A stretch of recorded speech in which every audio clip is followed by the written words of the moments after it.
혹시 오늘도 벨트 구멍을 한 칸 늘리셨나요? 건강검진 결과지를 받아들일 때마다 높아진 혈압과 혈당 수치 때문에 한숨 쉬신 적 분명 있으실 겁니다. 우리는 나이가 들어서 혹은 유전이라서 어쩔 수 없다고 체념하곤 하죠. 병원에서는 살을 빼라고 하고 약을 처방해 줍니다. 하지만 약을 먹어도 피로감은 사라지지 않고 뱃살은 요지부동입니다.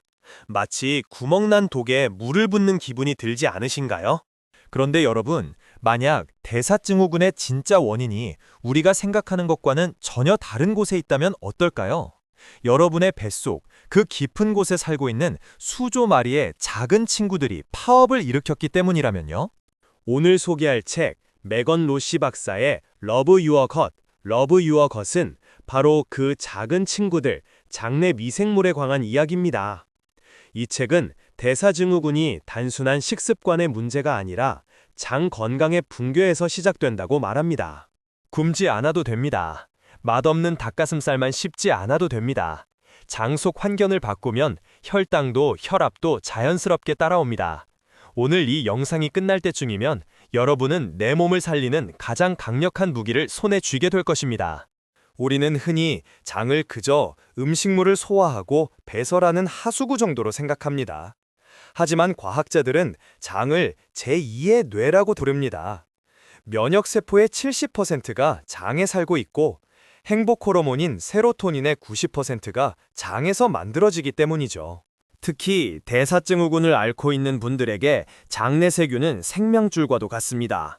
연구에 따르면 비만이나 당뇨가 있는 사람의 장내 미생물 구성은 완전히 다릅니다. 유해균이 득세하고 유익균은 숨을 죽이고 있죠. 장내 환경이 나빠지면 장벽이 느슨해집니다. 이를 장누수증후군이라고 하는데요. 느슨해진 틈으로 독소가 혈관을 타고 온몸을 돌아다닙니다. 이것이 만성 염증을 일으키고 인슐린 저항성을 높여 결국 당뇨와 고혈압을 악화시킵니다. 그러니 여러분, 자책하지 마세요. 여러분이 의지가 약해서 단 음식을 끊지 못한 게 아닙니다. 장 속의 유해균들이 뇌를 조종해서 설탕을 당기게 만든 것일 수도 있으니까요. 범인은 따로 있었습니다. 메건 로시 박사는 우리 몸을 정원에 비유합니다. 우리는 정원사입니다. 잡초, 유해균을 억지로 뽑으려다 꽃까지 다치게 하는 대신 예쁜 꽃, 유익균이 잘 자라도록 비료를 주면 잡초는 자연스럽게 사라집니다. 그렇다면 우리 뱃속 정원을 울창하게 만들 비료는 무엇일까요? 유산균 캡슐? 아닙니다.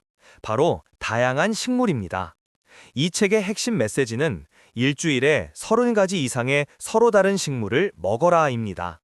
일주일에 30가지라니 그걸 어떻게 다 챙겨 먹어? 라고 생각하셨죠? 너무 걱정 마세요. 여기서 식물이란 채소뿐만 아니라 과일, 통곡물, 콩류, 견과류, 씨앗류, 심지어 허브와 향신료까지 포함합니다. 저자는 이를 슈퍼육이라고 부릅니다. 채소, 과일, 통곡물, 콩류, 견과류 및 씨앗류, 그리고 허브와 향신료. 이 6가지 카테고리에서 조금씩만 골라 먹어도 30가지는 금방 채울 수 있습니다. 예를 들어 볼까요? 흰쌀밥 대신 검은 콩, 현미, 귀리, 조를 섞은 잡곡밥을 드세요. 밥 한 공기로 벌써 4가지를 채웠습니다. 샐러드에 양상추만 넣지 말고 아몬드 슬라이스와 참깨를 뿌려보세요. 순식간에 2가지가 추가됩니다. 왜 다양성이 중요할까요? 각각의 미생물은 좋아하는 먹이가 다릅니다. 어떤 균은 당근을, 어떤 균은 버섯을 좋아하죠. 다양한 식물을 먹어야 장내 미생물의 종류가 다양해지고 생태계가 튼튼해져서 대사질환을 이겨낼 힘이 생깁니다. 특히 우리가 소화시키지 못하는 식이섬유를 미생물이 먹고 나면 단쇠지방산이라는 물질을 뱉어냅니다. 이 물질은 기적과도 같습니다. 장벽을 튼튼하게 하고 염증을 가라앉히며 우리 몸이 인슐린을 더 잘 사용하도록 도와줍니다. 하지만 주의할 점이 있습니다. 갑자기 식이섬유를 늘리면 배에 가시가 차고 더부룩할 수 있습니다. 장내 세균들이 갑자기 들어온 많은 먹이에 놀라 파티를 벌이는 중이거든요. 이건 부작용이 아니라 장이 적응하는 과정입니다. 그래서 맥걸로시 박사는 스타트 로우, 고 슬로우를 강조합니다. 적은 양으로 시작해서 천천히 늘리세요. 콩 한 숟가락부터 시작해도 좋습니다. 여러분의 장내 세균에게도 적응할 시간을 줘야 합니다. 두 번째 전략은 가공식품 줄이기입니다. 식품 첨가물 중 일부는 장내 미생물을 굶겨 죽이거나 장 점막을 훼손할 수 있습니다. 무가당, 저지방이라고 적힌 가공식품보다 투박하지만 자연 그대로의 사과 한 쪽이 장에는 훨씬 좋습니다. 음식만큼 중요한 것이 있습니다. 바로 스트레스 관리입니다. 뇌와 장은 미주신경으로 직통 연결되어 있어서 우리가 스트레스를 받으면 장내 유익균도 스트레스를 받아 활동을 멈춥니다. 소화가 안 되고 배가 아픈 이유가 여기 있습니다. 식사할 때는 스마트폰을 내려놓으세요. 음식의 맛과 향을 음미하며 천천히 씹는 것만으로도 뇌는 안전하다고 느끼고 장은 편안하게 소화 활동에 집중할 수 있습니다. 이것이 바로 마인드풀 이팅입니다. 잠도 중요합니다. 수면 부족은 장내 미생물의 리듬을 깨뜨려 식욕 조절 호르몬을 망가뜨립니다. 밤에 자꾸 야식이 당기는 건 잠을 못 잔 당신을 조종하려는 지친 미생물들의 아우성일지도 모릅니다. 많은 분이 묻습니다. 그냥 좋은 유산균 제품 하나 추천해주세요. 하지만 매건 박사는 말합니다. 시중의 프로바이오틱스 제품이 모두에게 효과가 있는 건 아니라고요. 내 몸에 맞는 균주는 사람마다 다릅니다. 영양제보다 더 강력한 건 발효식품입니다. 김치, 요거트, 된장, 콤부차 같은 자연 발효식품에는 우리가 아직 다 밝혀내지 못한 수만 가지의 유익균과 그들의 먹이가 함께 들어 있습니다. 자, 그럼 내일부터 당장 무엇을 해야 할까요? 첫째, 이번 주 장보기 리스트에 새로운 채소나 과일을 3가지만 추가해 보세요.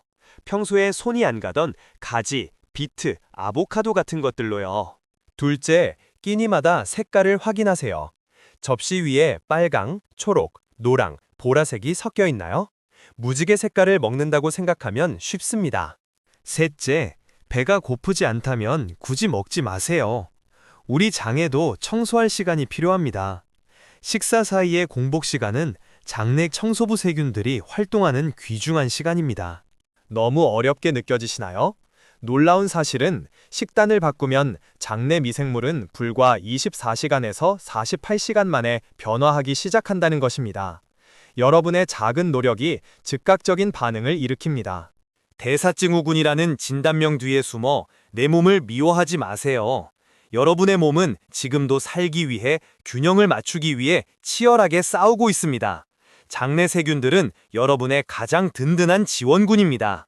물론 식단 변화만으로 모든 질병을 고칠 수는 없습니다. 현재 복용 중인 약을 임의로 중단해서는 안 되며 식단을 크게 바꿀 때는 반드시 담당 의사 선생님과 상의하셔야 합니다. 특히 신장 질환이나 특정 질병이 있다면 주의가 필요합니다.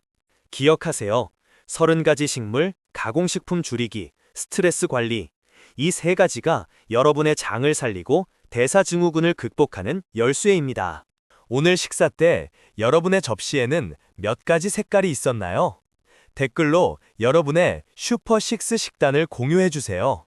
작은 실천이 큰 변화를 만듭니다. 여러분의 건강한 장과 활기찬 내일을 응원합니다. 도움이 되셨다면 구독과 좋아요 부탁드립니다. 감사합니다.